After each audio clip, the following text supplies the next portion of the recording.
আসসালামু আলাইকুম। সবাই কেমন আছেন? আলহামদুলিল্লাহ আমিও ভালো আছি। আবারও ফিরে আসলাম আপনাদের মাঝে নতুন আরেকটা রেসিপি নিয়ে।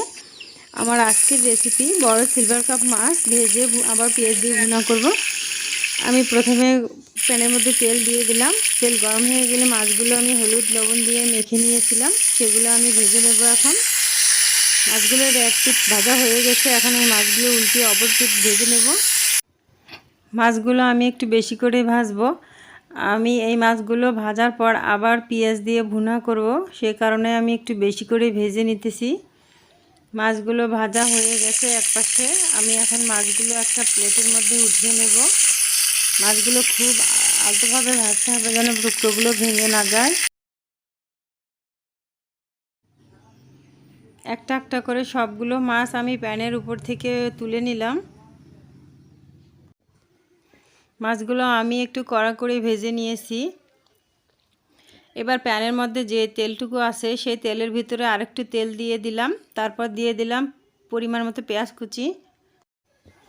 এখন দিয়ে দিলাম 2 চামচ আদা রসুন বাটা। আদা রসুন বাটা একসাথে ছিল। তারপর দিয়ে দিয়েছি 1 চামচ কাঁচা মরিচ বাটা। তারপর দিয়ে দিলাম 1 চামচ লাল মরিচের গুঁড়ো।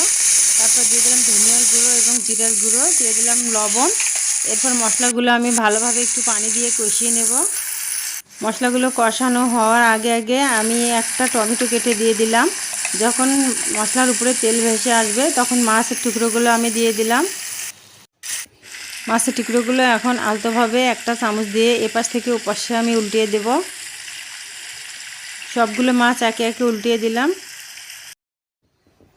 এখন আমি পরিমাণ মতো ঝোল দিয়ে দেব। দিয়ে দিলাম পরিমাণ মতো ঝোল। আমি একবারে ঝোলটুকু দিয়ে দেব, নেক্সট টাইমে আর কোনো ঝোল দেব না। এখন রান্নাটি একটি ঢাকনা দিয়ে ঢেকে দেব। চুলার আঁচ বাড়িয়ে দিতে হবে।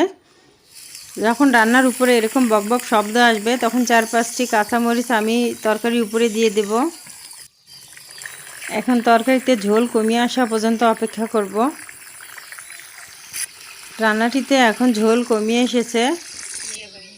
এখন আমি লবণ দেখে তরকারিটা চুলা থেকে নামিয়ে নেব। দেখুন তরকারির কালারটা কত সুন্দর হয়েছে, দেখতে যেমন খেতেও অনেক মজা হয়েছে।